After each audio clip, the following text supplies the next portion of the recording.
بسم الله الرحمن الرحیم. قدرمن دوستانو، السلام علیکم ورحمت الله وبرکاته. موږ تاسو د مایکروسافټ ورډ پروګرام خلاص کاو. اوس برای شو په ورډ پروګرام کې اوس پریکټیکل کار وکړو. راځم ورډ پروګرام ځان ته خلاصوم او بلانک ډاکومنت داخلم. نن په دې باندې کار وکړو چې مکتوب سره رقم ولیکو. فرض کړه موږ په یو اداره کې کار کوو او طبیعي خبره ده چې هلته به مکتوب استلام به پیشنهاد به یاداشتونه به گزارشات به مختلف فارمټ کې به لیکنې موږ تاسو ته ضرورت چي وي کو. نو نن برای شو پریکټیکل یو مکتوب به تاسو ته جوړ کوم چې مکتوب څه ډول لیکل کیږي. مکتوب چې دی معمولا ځینې مسایل داسې وي چې که چېرته پوښتنه وي خو استلام ورته لیږو، که چېرته پیشنهاد کوو پیشنهاد لیږل کیږي. او مکتوب داسې دی چې د یو موضوع په اړه یو اداره بل ادارې ته خبر ورکوي، یا یو ډپارټمنټ بل ډپارټمنټ ته خبر ورکوي، یا یو امریت بل امریت ته خبر ورکوي. نو دا ټول د مکتوب په واسطه باندې کوي چې په رسمیاتو کې راشي. شفاهي خو نشته چې شفاهي د یو ډپارټمنټ نه بل ډپارټمنټ ته یو خبره وکړي. نو طبیعي خبره ده چې مکتوب به لیږي. مکتوب به څه رقم ډیزاین کوو؟ ګورئ، د مکتوب د ډیزاین دپاره موږ او تاسې لومړی راځو. نو وری به شو پریکټیکل مکتوب به جوړ کړو. د دپاره لومړی راځم انزرټ ته، او انزرټ څخه وروسته شیپ ته راځم او زه دغه سرکل اخلم او دا سرکل بدلته او دا نه ډرا کما. ګوري دا سرکل ما ډرا کړ. د دې څخه وروسته ما ته شیپ فارمټ دا ریبن خلاص شو. نو دلته شیپ فیل ته راځم او پکچر انتخابوم او فرام فایل د خپل کمپیوټر څخه دې ته زه اوس یو لوګو راوړم اچوم پکې. ډیسکټاپ ته راځم او له هغې څخه وروسته دغه د پوهنې وزارت لوګو ده دا پکې انزرټ کوم. ګوري دا لوګو ما انزرټ کړ. له دې څخه وروسته زه راځم آوټلاین نو آوټلاین ورته انتخابوم. ګوري ما سره د پوهنې وزارت لوګو شو. له دې څخه وروسته زه راځم بیا انزرټ ته او بیا شیپ ته راځم او د شیپ څخه وروسته سرکل اخلم او د دې څخه وروسته بیا راځم دلته هم یو شیپ ډرا کوم او بیا هماغه طریقه د فایل ته ځم او شیپ فیل پکچر فرام ا فایل او دلته ورته د افغانستان د دولت د لوګو انزرټ کوم او بیا وروسته راځم شیپ آوټلاین نو آوټلاین ورته انتخابوم. صحیح ده. ګوري لوګوګانې خو ما سره وشولې.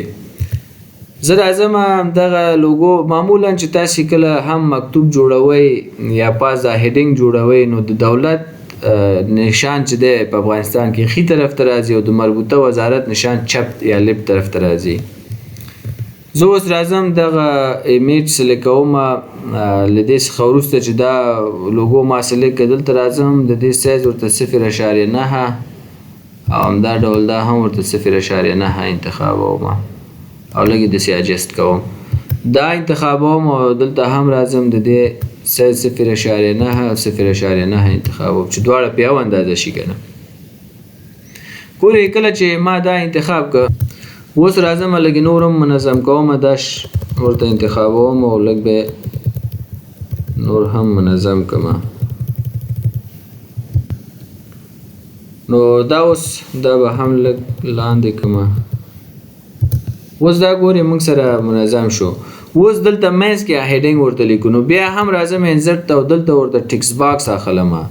چې کله مې ټکس باکس ورته واخیست ډرا ټکس باکس به ورته واخلو او دغلته به څه لیکل هم ورته وکړو.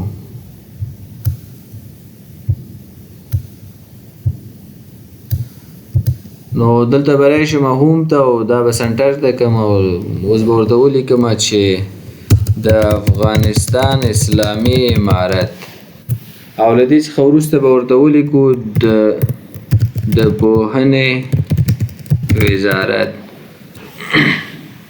او بیا به ورته ولیکو چې فرض کړه درېیمه خبره به ورته ولیکو د کابل ولایت د پوهنې ریاست. دا به ورته لږ لاندې کړو چې هغه ښکاره شي. سپیلنګ کې ګډوډي وشو. د کابل ولایت د پوهنې ریاست او له دې څخه وروسته دا به کنټرول آی کړم، ټول به سلیکټ کړم او بولډ به یې کړم او د دې څخه وروسته به راشم سایز به ورته 14 انتخاب کړم او ټکس باکس به ورته لږ لوی کړو چې دا ښکاره شي او وروسته به راشم او ورته دا ټایم نیو رومن فنټ به ورته انتخاب کړم. اوس به شپ فارمټ ته راشم او دلته به آوټلاین ورته نو آوټلاین کړم. ګورئ دا ما سره عنوان شو، خو لږ داسې دا عنوان چې دی سپیسینګ به ورته کم کړو. دلته هوم ته به راشم او د دې څخه وروسته سپیسینګ به ورته لږ کم کړم او له دې څخه وروسته دا سایز به هم ورته لږ کنټرول اوپن بریکټس باندې به دا سایز ورته لږ غوندې کم کړو. همدا ډول رای به شم دلته فرض که افغانستان دی شفټ منفي علامه یا دیش دې سره به دا لږ داسې کش کړمه، دا به هم ورته لږ داسې کش کړو او نور انشاءالله صحیح دی.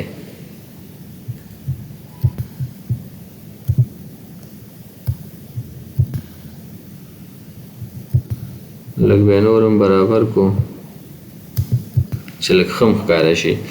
نو دا موږ سره ګورئ اوس دغه یو ساحه خو جوړ شو. اوس به راشم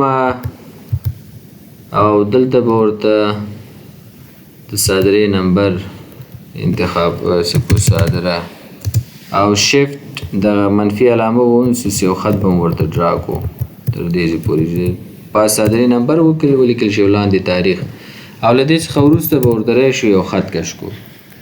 ګورئ دا موږ سره تر دې ځایه فارمټ جوړ شو. صادرې نمبر معمولا هر مکتوب چې صادریږي هغه صادرې کتاب یا هغه کې صادره کیږي او بیا صادرې نمبر دلته وهل کیږي. فرض که 226 مکتوب په دغه تاریخ دغه ادارې ته تللی، نو معمولا صادره هر مکتوب لري. نو زه داسې یو مکتوب لیکم چې فرض که د حبیبیه لیسې ته یو مکتوب لیکم چې د حبیبیه عالی لیسې محترم ادارې ته. ګورئ یوه خبرې ته مو پام وي، دغه مکتوب چې دی د معارف ریاست لخوا څخه حبیبیه لیسې ته لیکل کیږي. نو ورته لیکم چې محترمه خوښ هم چې لیکي او که نه خو چې ولیکل شي بهتره خبره ده، ځکه یو احترام کلمه ده. که پورته مرجع ته لیږي یا لاندې مرجع ته باید محترمه ولیکي. دا ورته کنټرول سمې که ورته بولډ مې که ورته د دې څخه نو دا ما ورته بولډ کړل او دا حبیبي علي به ورته لږ کش کړو شفټ منفي علامې سره او دا محترمه دا به هم ورته لږ شفټ علامې منفي سره به یې لږ ورته کش کړو. د دې څخه وروسته دا محترمه به هم ورته لږ بولډ کړو، دا مې هم ورته بولډ کړ. ګورئ اصلا مافوق اداره خو یا اداره چې باصلاحیته ده نو هغه خو د کابل ولایت د پوهنې ریاست ده. نو پوهنې ریاست څنګه خپل یو زیردست ادارې ته محترمه ولیکي؟ خو که ولیکل شي بهتره خبره ده، لکه زمونږ او ستاسې هغه ادبي لحاظ باندې ښه خبره ده. خو ځینې ادارات دي چې نه یې لیکي، بیخي محترمه نه لیکي، راساً مطلب ته راځي. نو د حبیبي علي لیسې محترم ادارې ته محترمه فرض که مکتوب به ورته ولیکو، دا به بولډ ناول وباسو او سایز به ورته دلته انتخاب کو 14. بیا به ورته ولیکو څرنګه چې تاسې په جریان کې یاست د کابل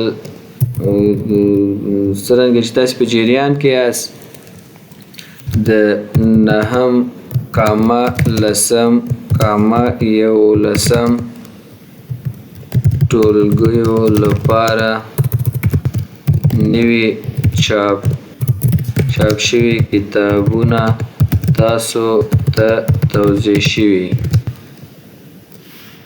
او تاسې ته توزیع شوي او له دې څخه وروسته به ورته ولیکو کتابونه تاسې ته توزیع شوي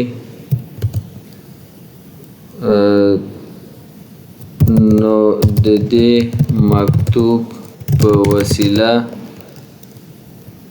تاسو ته خبر درکول کیږي چې د یاد صنفونو لپاره شته کتابونه توزیع کړئ او د 12 ټولګي لپاره نوي چاپ شوي کتابونه مونږ ته لا نه دي رسیدلي. د رسیدو سره سم به تاسو ته توضیح شي. د رسیدو سره سم به فرض که دا یو مکتوب شو مونږ ولیکو چې فرض که دا د 9 لسم 11 کتابونه مونږ تاسو ته لیږلي هغه توضیح کې او 12 صنف کتابونه نه دي راغلي. کله چې هغه کتابونه راغی هغه به تاسو ته درکو او تاسو توضیح کې دا اوس لیکوم او اوس راځم دلته دا جسټیفای کوم چې لږ منظم شي. چې کله مې جسټیفای کړل دې څخه وروسته ګوري دا څه ټیکس دی په لور راغی نو دا رایټ لیفت ورته انتخابو ډایرکشن هم ورته جوړو. اوس راځم دا بیا هم سلیکټ کوم او له دې څخه وروسته راځم سپیسینګ ته او دا سپیسینګ به ورته 0.5 انتخاب کوم.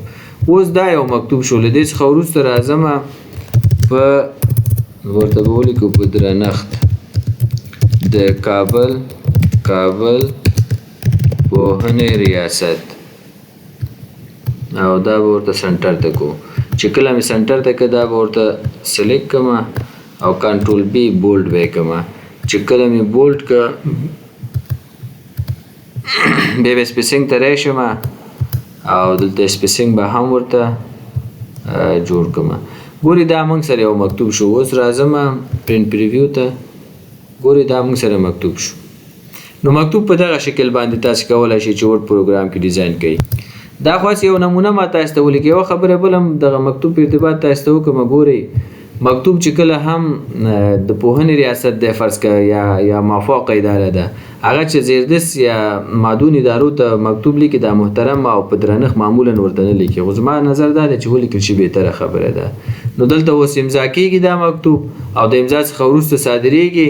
2 نقله کاپي کېږي. یو کاپي پوهنې ریاست کابل سره پاتې کېږي او یو کاپي چې د حبیبي لیسې ته لیږل کېږي.